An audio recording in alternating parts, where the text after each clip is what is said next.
Every morning, I get up at 6 and diretso ako dito sa mga halamanan ko kasi may mga dinodocument ako, lalo yung mga tinanim ko doon pa sa kabila.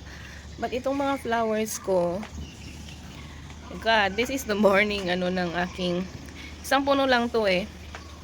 Meron akong ini-experiment doon na tinatry ko siyang patubuhin. Sanga din nito, tingnan natin.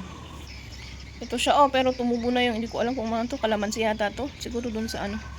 Kasi lahat ng iniinim mo ka na kalamansi nilalagay ko sa lupa. Ayan meron na siyang Kaya sana maging successful ito. Yellow bell din ito. Meron ito pa, kaso nga lang patay na yata. And this.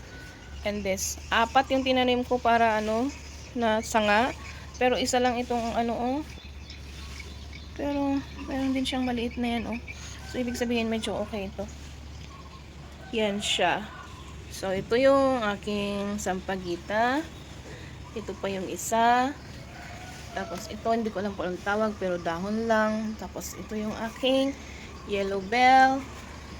Tapos, ito pa Gusto ko kasi green. Pots lang mga to. Yan yung aking Ito money tree.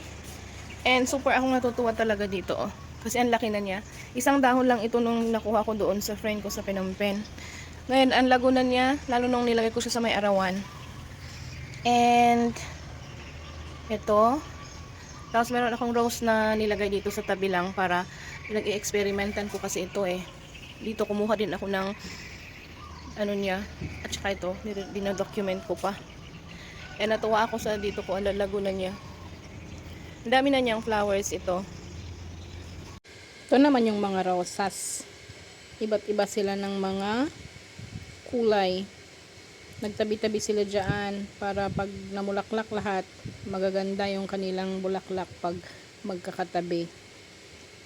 Yan sila Kaganda nila